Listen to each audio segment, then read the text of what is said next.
Les francs-maçons du 20e degré ne connaissent rien de tout ça. C'est une farce monumentale. C'est des cours de sociologie, de protection entre eux, jusqu'au 30e degré. Au 30e degré, l'initiation doit se faire en reniant Jésus, en reniant la Bible et en donnant sa vie à Lucifer. Le vrai visage de la maçonnerie n'est révélé qu'aux initiés. Albert Pike, dans son livre Morale et dogme, des anciens rythmes rituels écossais, écrit en page 819, une partie des symboles y sont divulgués à l'initié, mais ce dernier est intentionnellement induit en erreur. On ne veut pas qu'ils comprennent. Ils ne sont pas encore assez engagés, ils n'ont pas fait les preuves. Leur vraie explication est réservée aux adeptes et aux princes de la maçonnerie. Il nous dit ceci dans ce livre qui fut préparé pour le Conseil suprême des États-Unis. La Bible, dit-il, avec toutes les allégories qu'elle contient, la Bible n'a aucune allégorie, n'exprime que d'une manière incomplète et voilée, disent-ils, la science religieuse des Hébreux. La vraie philosophie secrète et traditionnelle ne fut écrite que plus tard sous des voiles encore moins transparents. Ainsi naquit une seconde Bible inconnue des chrétiens, ou plutôt incomprise par eux. 3 points.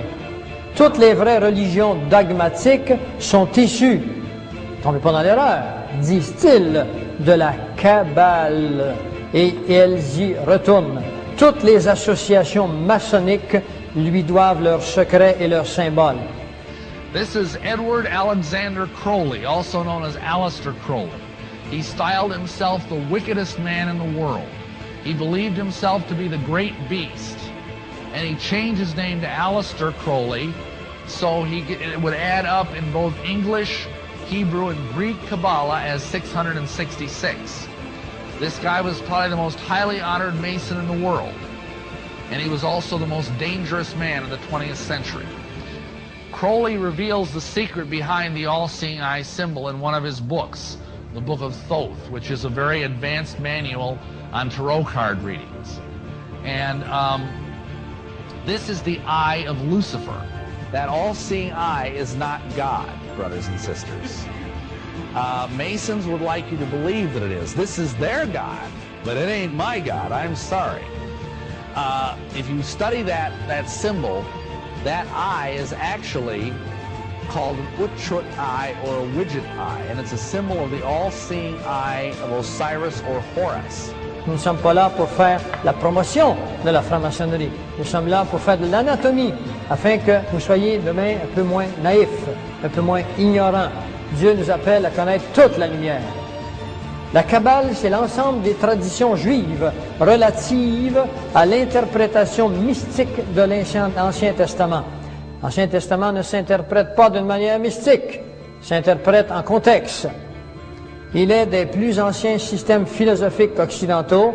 Il est la fondation sur laquelle vous trouverez l'astrologie, le tarot, l'alchimie, la numérologie, la mythologie, la magie. C'est une science occulte qui prétend mettre ses adeptes en communication avec le monde des esprits.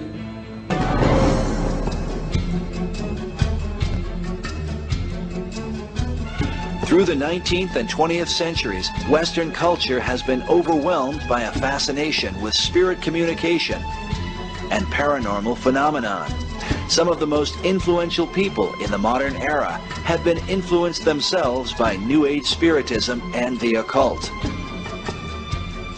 From Mary Todd Lincoln, the wife of Abraham Lincoln, who held seances in the White House to communicate with her son Willie, who had died at a young age, to Hillary Rodham Clinton, who supposedly contacted the ghost of Eleanor Roosevelt with New Age psychic Jean Dixon. Hillary is pictured here submitting herself to the power of an American Indian shaman. Inventors, heroes, dictators, world leaders, and even American presidents have been either influenced by or directly involved with the movement.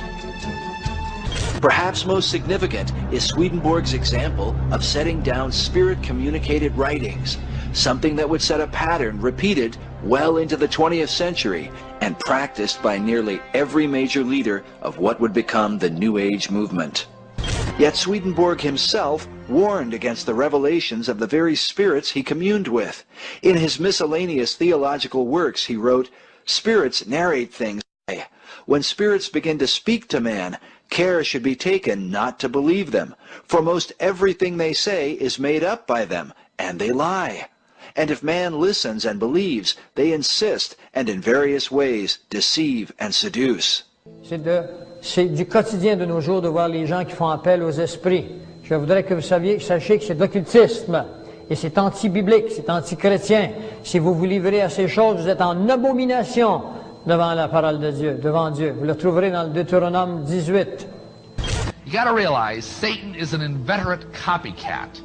He can't come up with anything creative because he has cut himself off from God, who is the source of all creativity. So all he can do is recycle the same old gobbledygook over and over again. And so he just keeps trying to do the same thing, and he lusts after the kind of stuff that God has. He wants to be worshipped as God. And so when he sees Christians being adopted into the family of God, he figures he's going to try and do the same thing with his slaves.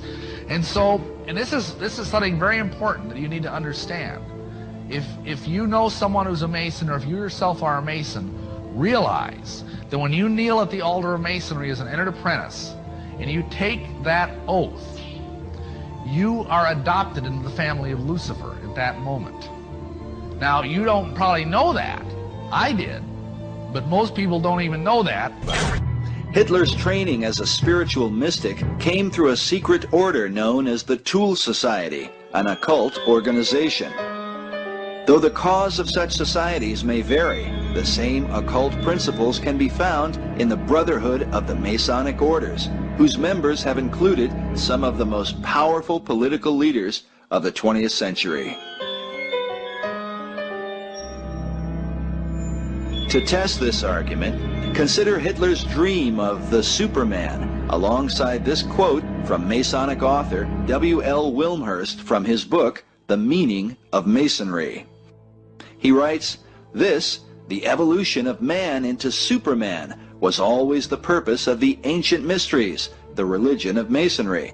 Man, who has sprung from the earth and developed through the lower kingdoms of nature, has yet to complete his evolution by becoming a God-like being." La conscience n'est pas elle-même la lumière, elle est l'œil qui perçoit la lumière. La conscience, c'est ce qu'il y a de le plus élevé chez l'homme. Et c'est pour ça que nous sommes à l'image de Dieu. Mais dire qu'elle est absolue, là, on se fait Dieu, vous serez comme des dieux, disait le serpent à Ève. Realize that when you join the Masons, you become yoked to sterling citizens like this. This is a list of all of the prominent occultists of the 20th century. All the witches, all the ceremonial magicians, all of the Satanists, all of the Theosophists and New Agers that are really movers and shakers of late 19th and early 20th century. Every single one of them was a Mason, a very high-level Mason. Now, what does that tell you? I knew many people, and now most of these are now deceased, probably frying in hell. But even in my lifetime, when I was a Mason, I knew many, many fellow Masons that were occultists, that were devil worshippers. Now, if you're a Mason and you're a Christian, you're yoked to those people by a spiritual tie that's much stronger than any rope. And what does the Bible tell us in 2 Corinthians 6? It says, "Be not unequally yoked with unbelievers. What fellowship hath light with darkness? What concord hath Christ with Belial?" It's that simple. You are yoked with a bunch of devil worshippers. And if you are a Mason, you need to repent of that and get out of it, because it's like a stinking, dead albatross around your neck. And not only is it dragging your Christian walk down, if you really are saved, it's dragging your family down and your children down through generational curses. La franc-maçonnerie, pour certains, c'est un peu comme les drogues douces. Vous savez, on prend du cannabis en disant c'est pas dangereux. Et puis après, on va vers l'héroïne, la cocaïne, des choses bien pires. Et là, c'est un peu pareil, quand on est entré dans cette démarche ésotérique, on devient curieux. Je l'étais sans doute avant un peu, mais Je suis devenu de plus en plus curieux, si bien qu'avec mon épouse, on est entré dans l'ordre rosicrucien à Morques, qui parle de choses surnaturelles quand même si c'est pas les bonnes. Et puis, on a appris la radiesthésie, le magnétisme, on a fait du spiritisme, enfin toutes sortes de choses, yoga, tai chi chuan, enfin on a exploré, sophrologie. C'était une avidité incroyable et c'est habituel, c'est-à-dire que il faut bien en parler dès maintenant. Quand le malin nous entraîne dans ce genre d'activité, il est débordant de joie et il nous pousse vers des tas d'autres activités. Et je suis devenu aussi, j'ai appris des techniques de guérison et je suis devenu membre des guérisseurs de France, du GNOMA. Donc j'ai exploré pas mal les techniques de guérison de ces personnes-là, que je ne condamne pas, mais dont je condamne les pratiques. Eux, ce sont souvent des braves gens, mais ce qu'ils font n'est pas toujours recommandable. Ils ne savent pas, ils n'ont pas les connaissances d'ailleurs pour savoir ce qu'ils font eux-mêmes et savoir que ce qu'ils font pour aider quelqu'un, ça se paye. Parce que le malin est capable de singer Dieu, il est capable de guérir des gens, mais ça se paye. C'est-à-dire qu'après, vous avez insomnie, angoisse, suicide, séparation du couple ou autre maladie beaucoup plus grave qui apparaît 3 ou 4 mois après. Moi, j'ai vu des cancers foudroyants chez des gens qui avaient été chez un guérisseur, qui avaient été soulagés très bien, immédiatement. Et donc, ils se sont dit, ça marche. C'est comme le spiritisme, ça marche. Mais danger, hein, il y a énormément de danger dans le spiritisme aussi. Ça marche, ça fonctionne. C'est-à-dire qu'on a un dialogue avec, soi-disant, des esprits. En fait, pour moi, on a un dialogue avec Satan. I mean, this is such a problem that we are actually, I now know of 5 national support groups that are helping people that are survivors of Masonic ritual abuse.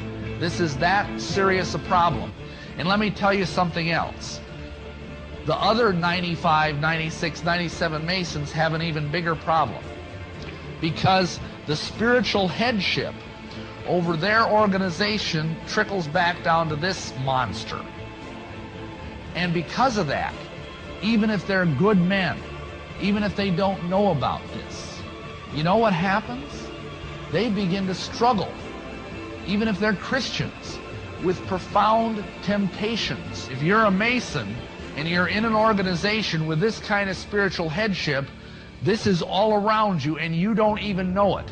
It's like a fish swimming in polluted water that's full of spiritual sewage. And you can't help but take this into yourself. And even if you're a Christian, this is going to have an impact on you. Le grand Albert Pike, le général Albert Pike, considéré comme l'un des plus grands francs-maçons, a écrit le livre Morale et dogme.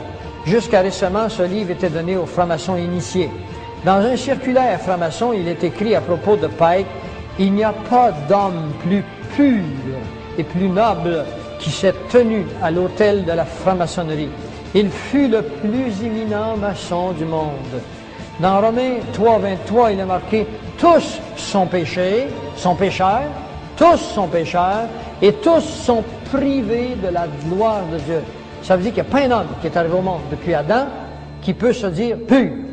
Tous les hommes ont hérité du péché d'Adam transmis dans vos germes génétiques, dans l'ADN. Et ceci fut découvert par des scientifiques russes qu'il y a dans les germes, dans la génétique de l'homme, quelque chose qu'ils ne comprennent pas, qui ne lui permet pas de vivre au-delà de X années, qui ne lui permet pas de tenir une ligne de conduite continue, qu'ils ne comprennent pas. Vous et moi, si vous êtes chrétiens, comprenez que c'est le fruit du premier péché. Alors cet homme se déclare pur, c'est exactement ce que Lucifer fit devant Dieu, et il se déclara pur. Et sa doctrine répandue maintenant chez les hommes qui mènent notre monde, et les a emmenés dans des initiations qui se croient pures. Et eux ne vous croient pas, vous, purs. Ils vont vous offrir comme sacrifice humain sur l'autel de leur doctrine à leur Dieu. Not only that, you know what else? They use God's name as a password in the Royal Arch degree. When you do the beginning degree work, and I was actually a Master of the Veil in the Royal Arch, they say, are you a Royal Arch Mason? And you know what your answer is? I am.